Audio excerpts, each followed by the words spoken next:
Alô, sejam todos bem-vindos mais uma vez ao nosso Momento com o SEAC. Hoje nós vamos falar sobre um tema que está no capítulo 124 do livro, 104 do livro Vinha de Luz, o livro escrito psicografado por Chico Xavier, né, através do seu mentor Emmanuel. E o título é Nos Mesmos Pratos. Né? Então, nesse livro, o texto base começa assim: E ele respondendo disse: O que mete comigo a mão no prato, esse há de me trair. Isso está escrito lá em Mateus capítulo 26, versículo 23. E o que quer dizer isso? Bom, se nós pensarmos em experiências que provavelmente todos nós já tivemos em comum algum dia, é que nós fomos decepcionados por alguém. E esse alguém muito próximo da gente. Nem sempre essa dor, essa decepção vem de um desconhecido ou de um adversário. Né? Frequentemente ela surge de um ambiente de confiança, na família, entre os amigos, no trabalho, nos grupos de convivência, os mais variados. E nesse ponto, né, é que a frase de Jesus ganha profunda força simbólica, que ele diz o seguinte: o que mete comigo a mão no prato. O prato representa exatamente essa convivência, essa intimidade, essa partilha, essa confiança todas que nós temos com os nossos amigos e com o nosso ciclo de amizade. Então, a traição citada no Evangelho não aparece distante, mas à mesa, ou seja, no espaço onde se repartem o alimento e a vida.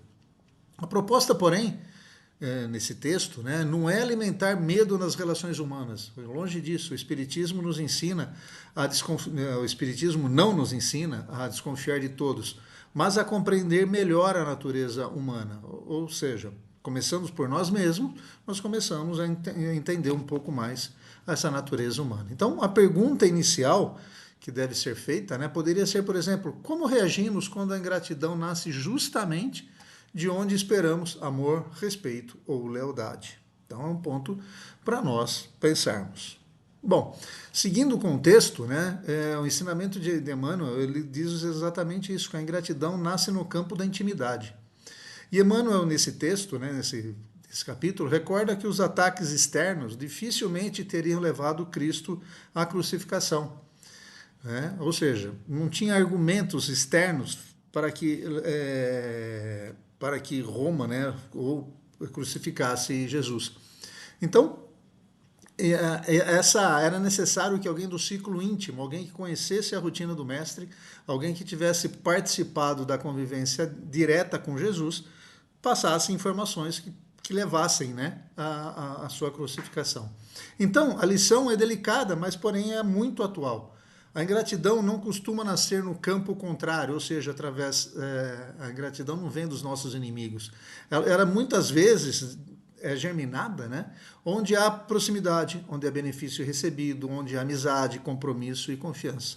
Por isso que Emmanuel chama a atenção para o serviço da vigilância, não para os outros, mas para conosco mesmo, ou seja, para não nos deixarmos conduzir pela leviandade, pela imprudência, pela revolta ou pela indiferença.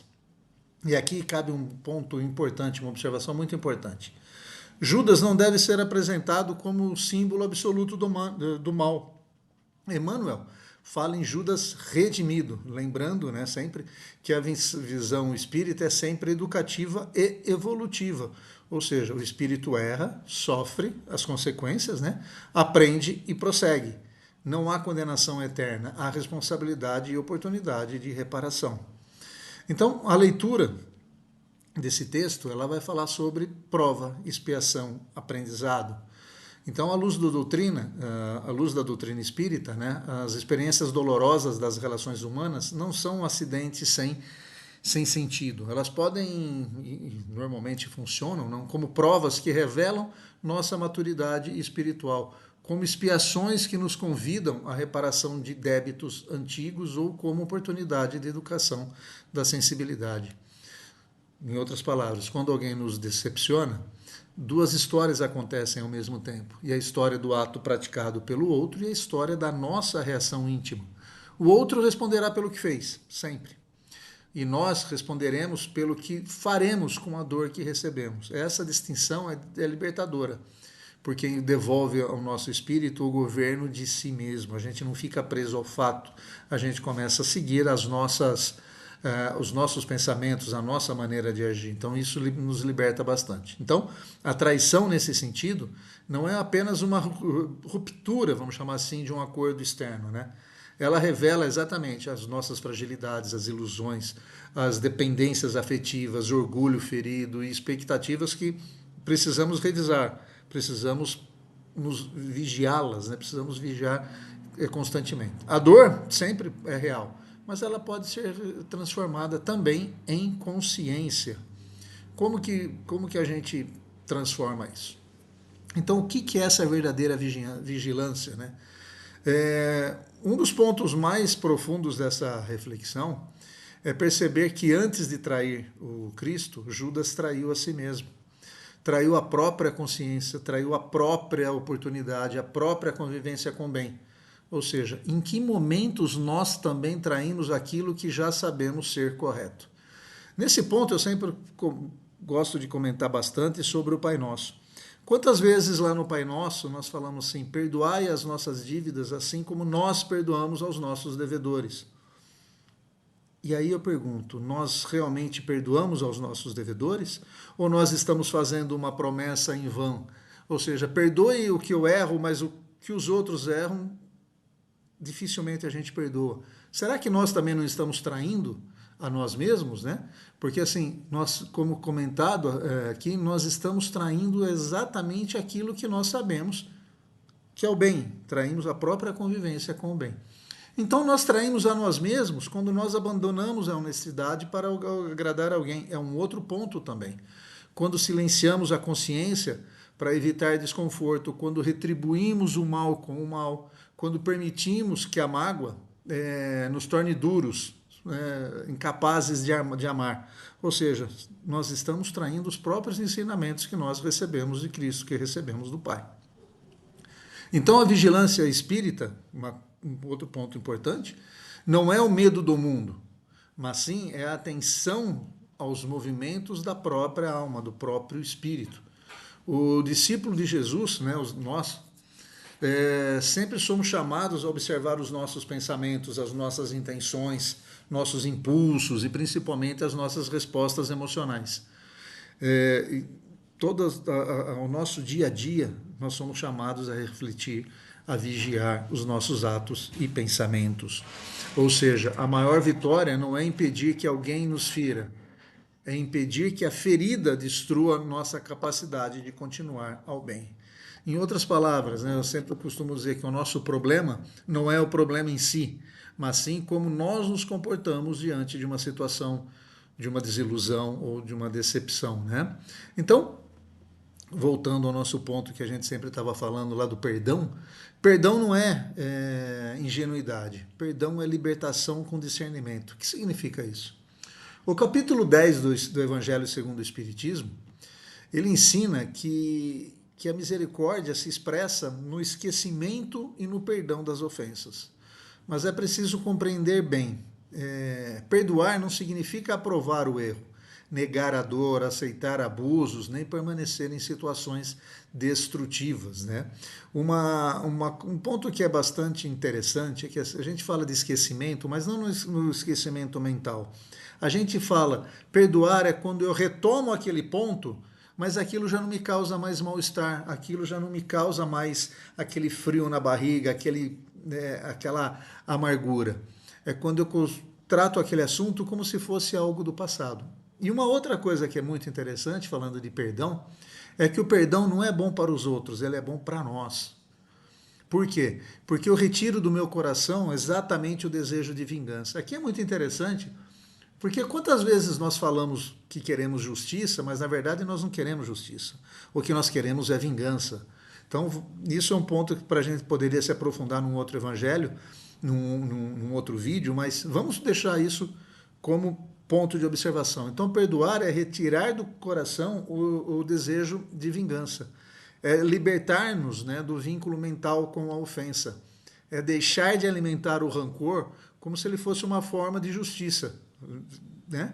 Ou seja, o perdão verdadeiro, ele caminha com a prudência de limites claros e de escolhas responsáveis. Na prática, como que a gente coloca isso no nosso dia a dia? é perdoar e ainda assim reconhecer que determinada relação precisa de distância, diálogo maduro, reparação e mudança de postura. Perdoar é uma coisa, deixar ser feito de bobo é outra totalmente diferente. A caridade não exige cumplicidade com o erro e a indulgência não elimina a responsabilidade. Tá? Então, voltando ao autoconhecimento, um item que nós comentamos lá no começo, né? Autoconhecimento é a dor, o que a dor revela em mim, né? Ou seja, a decepção vai funcionar muito como um espelho. Ela vai revelar quanto depositamos no outro a responsabilidade pela nossa paz.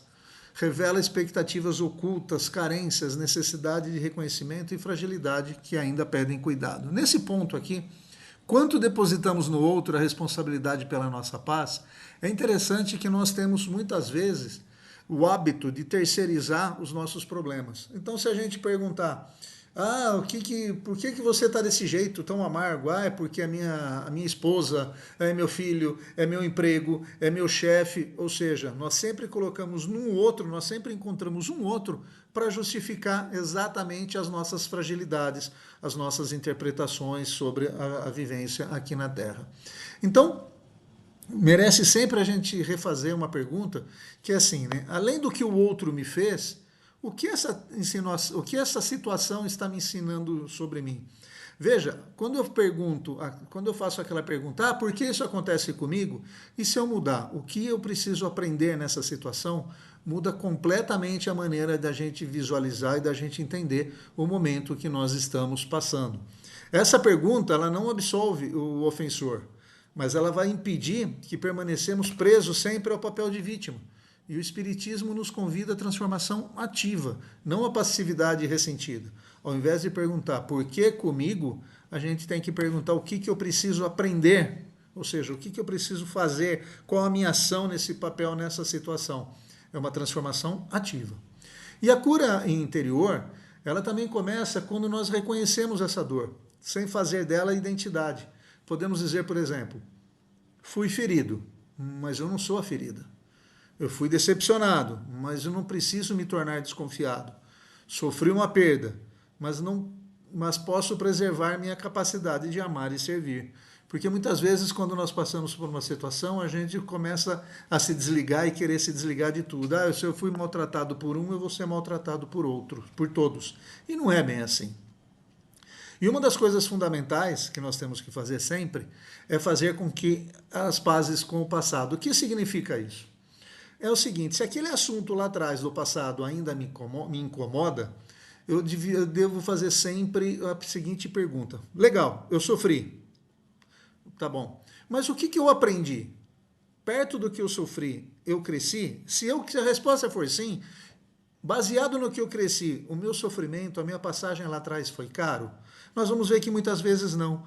Muitas vezes são pontos onde a vida nos deixa desconfortáveis para que a gente possa crescer. Um ponto muito interessante que eu vi outro dia numa palestra do Haroldo, que ele falava o seguinte, Deus não está preocupado com o nosso conforto, Ele está preocupado com a nossa evolução, com o nosso crescimento. Então significa que nós vamos ter dor, significa que nós vamos passar por decepções. Mas baseado no que nós vamos crescer, essas decepções são instrutivas. Então, quando a gente olha realmente para trás, a gente vai perceber que os momentos em que nós mais crescemos foram os momentos de maior sofrimento. Normalmente, a gente não reflete muito quando a gente tem sucesso, quando temos êxito. Normalmente, nós refletimos exatamente quando sofremos com alguma adversidade. E, principalmente, a partir do momento que eu reflito, eu acabo crescendo, eu acabo aprimorando, eu acabo evoluindo. Então, num determinado momento, nós vamos ter que fechar essa conta com o passado. Entre aquilo que a gente sofreu, aquilo que nós perdemos e com aquilo que nós ganhamos. Para que a gente não fique preso nesse passado e possa definitivamente iniciar, ou seja, reiniciar, fazer um novo recomeço, fazer um novo começo, recomeçar. Que é exatamente um dos pontos, que é um dos espetáculos, né, que a vida nos dá de viver.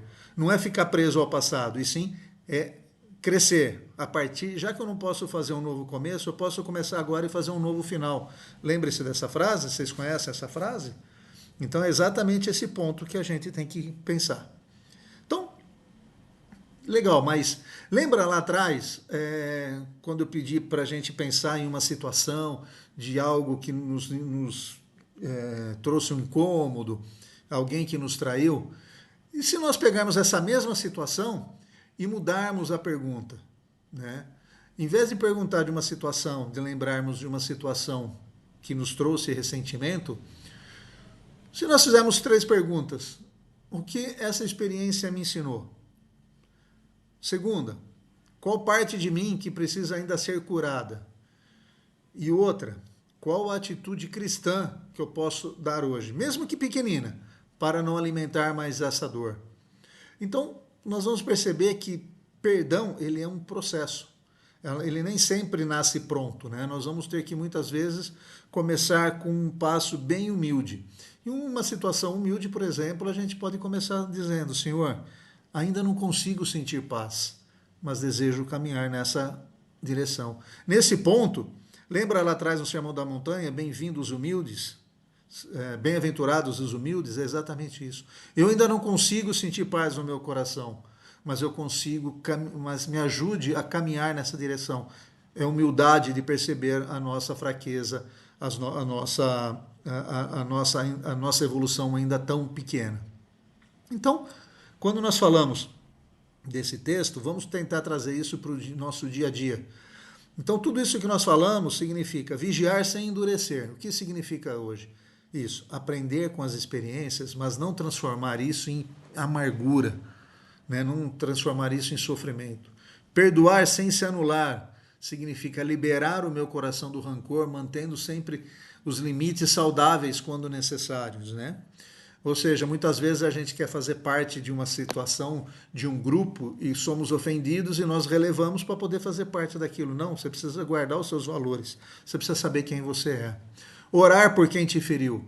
É preciso ajuda para desfazer esses laços mentais de revolta e favorecer a paz interior. Lembre-se que Cristo nos ensinou a amar os nossos inimigos, ou seja, aqueles que nos incomodam ainda, aqueles que nós ainda temos ressentimentos. Todos estamos, precisamos lembrar que todos estamos numa evolução, numa jornada evolutiva, e essa jornada, cada um está num grau diferente de evolução. Outro ponto, evitar a exposição inútil, ou seja, nem toda dor transformada, nem toda dor sentida, ela precisa ser transformada em comentário, queixo, julgamento público. Guarda para você aquela famosa frase: conhece-te a ti mesmo, domina-te a ti mesmo e transforma-te a ti mesmo. O que significa? Conhece essas dores, domina essas dores, não deixa isso se transformar em atos externos, em queixa ou julgamento, e transforma-te, ou seja, vire uma nova pessoa, aprenda o que esse ensinamento tem para te passar. E outra, e principalmente, veja que nós sempre falamos dos outros, que é muito mais fácil a gente falar de traição dos outros, mas quando nós somos os responsáveis por essa dor, pela dor de alguém, pela traição com alguém, ou seja, quando nós somos os ofensores, também é um ponto que nós devemos lembrar que às vezes esse companheiro leviano que está metendo a mão nos pratos com o nosso próximo e os traindo, somos nós. Então não existe vítima nem algoz. Né? Nas reuniões mediúnicas, quando os espíritos vêm, eles perguntam: porque essa pessoa me fez mal. Mudando a situação, você vai voltando em vidas passadas, você vê que um faz mal ao outro, então não tem vítima. Tem duas pessoas brigando e não querendo evolução, dois espíritos brigando e não querendo evoluir. Então, temos sempre que seguir nesse caminho do aprendizado e da transformação individual. E o texto termina dizendo o seguinte, que nós temos que imitar o Senhor nos grandes dias. Tá, mas o que é imitar o Senhor nos grandes dias? Normalmente a gente acha que os grandes dias são os dias de aplauso, felicidade e reconhecimento. Só que nós estamos num planeta de expiação e provas. Então, muitas vezes, esses grandes dias são exatamente os dias da incompreensão, o dia da ingratidão e o dia da dor silenciosa. O que significa isso? Vamos lembrar do papel de Cristo, né? Diante da traição, ele não se perdeu em ódio. Ele não negou a realidade, não foi ingênuo, mas permaneceu fiel ao amor. Então, essa é a grande mensagem para nós, que a dor provocada por alguém próximo não nos afaste do Cristo que existe em nós. Outro ponto muito interessante é que, assim, que possamos sair desse nosso vídeo aqui com menos desejo de acusar o próximo e mais disposição de compreender, com menos rancor e com mais vigilância, com menos orgulho ferido e mais compromisso com a renovação. Porque, no final, a pergunta essencial não é apenas quem colocou a mão conosco no mesmo prato, mas se nós continuaremos colocando as mãos no trabalho do bem. E para uma frase final sugerida aqui para que a gente possa levar para reflexão, é o seguinte: se a ingratidão nos visitar à mesa da intimidade, que ela não encontre em nós revolta suficiente para apagar a luz do perdão. Tá ok? Então, agradeço muito a vocês que compartilharam esse momento conosco. Indique esse vídeo para um amigo. Acesse as nossas redes sociais e nos ajude, né, indicando esses nossos vídeos, essa nossa rede, o nosso YouTube, para os amigos, para que nos ajude a divulgar a doutrina do Espiritismo, a doutrina espírita, e nos ajude sempre a trazer um conforto a um irmão necessitado. Quem tiver interesse também, acesse as nossas redes, lá vocês vão ter todos os eventos, palestras que temos em nossa casa, faça uma visita a nós. Caso tenha alguma dúvida, mande uma mensagem, se quiser sugerir temas, também mande mensagem para nós. Tá? Acesse o nosso YouTube, clique lá no sininho para que possa, a cada dia, cada palestra colocada, vocês recebam essa comunicação, tá bom? Então, vamos agradecendo sempre a Deus por mais essa oportunidade, pela oportunidade do aprendizado, pela oportunidade da compreensão, e mais do que isso, a oportunidade de que o nosso próximo possa sempre nos oferecer processos, situações para o nosso aprendizado. E assim, que possamos também ser um bom exemplo aos irmãos do lado, aos irmãos que estão nos observando, e não apenas aqueles que levam a dor e a tristeza ao nosso próximo. Que os espíritos de luz nos auxiliem nessa jornada e nos proteja sempre, para que um dia possamos, para que a cada queda possamos levantar e assim chegarmos um dia mais próximos do Pai. Que assim seja. Um abraço e até a próxima.